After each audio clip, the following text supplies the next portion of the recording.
is late autumn in the Russian Far East, a time of change. One year has come and gone since the scientists first saw Katya and Larisha in the wild. Larisha is now an adult tigress. She has stayed close to home, taking over part of Katya's territory. Like her mother, Larisha has marked the boundaries of her range. She has even found a mate, a radio-collared tiger named Jenny.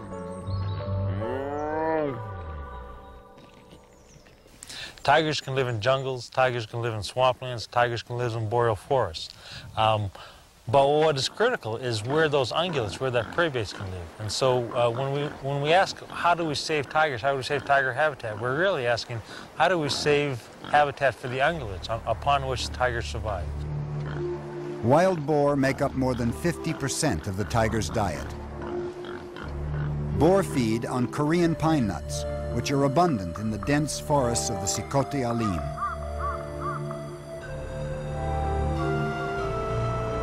Korean pine is also a highly valued timber source.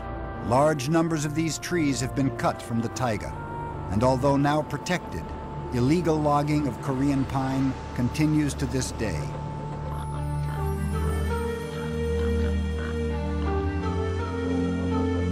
Dale and Russian biologist Sasha Mizhlenkov are trying to determine what the tiger's prey needs to survive. To have a good understanding of tiger ecology, it means understanding the relationship between tigers and the animals that also occur in the forest there. The relationship between deer, elk, wild boar, and bears. Understanding that whole complex is a first step to understanding what tigers need to survive. Biologists with the Hornacher Wildlife Institute hope to paint a complete picture of tiger ecology. The long-term survival of wild Siberian tigers is dependent on the success of countless plants and animals.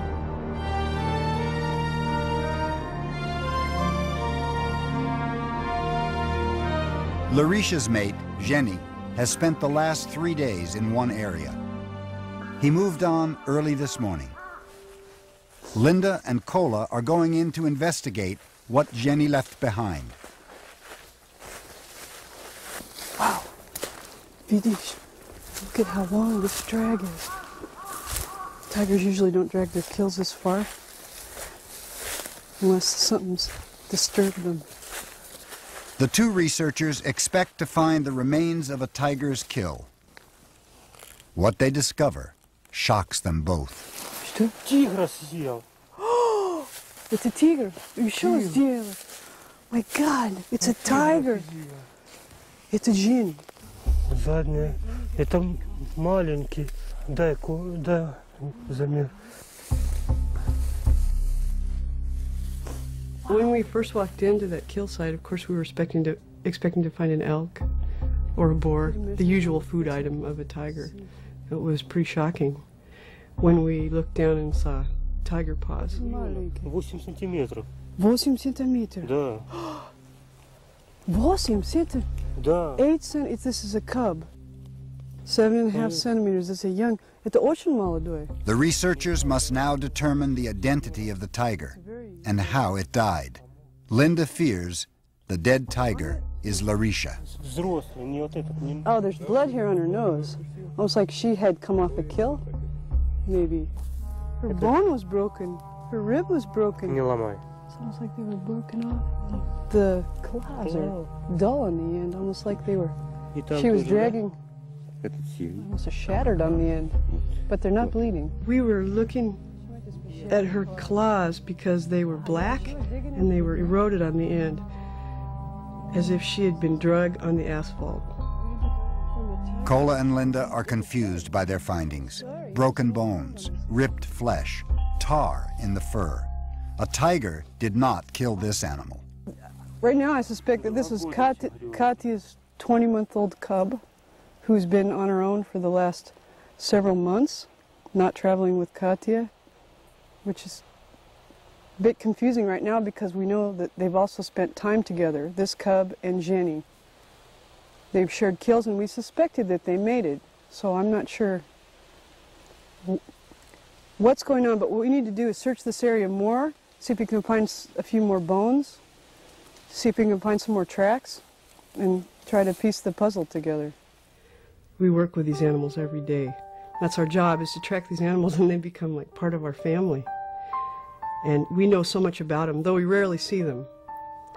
And all of our radio-collared tigers are individuals to us. And so when something happens to one of them, it becomes a personal thing, a personal loss. The dead tiger is Larisha, Katya's only daughter. The young tigress John and Linda knew so well is dead. We knew exactly when that cub was conceived. We knew exactly when that cub was born. Although we never had a radio collar on the cub, we followed it through the first 2 years of its life when it was still traveling with Katya, and after that kept following it through tracking in the snow. So by losing this cub, we lost a lot of information. Linda and Kola's investigation leads them to the road. We determined that the animal was hit by a car. Actually hit by a large truck. The tracks start here. It's like they hit her and they drug her under the back tires all the way to here. That's about, what, 15 meters. They also think that there's people threw her over there. The driver then picked up Larisha's limp, bloody body, dragged her to the side of the road, and threw her down the gully.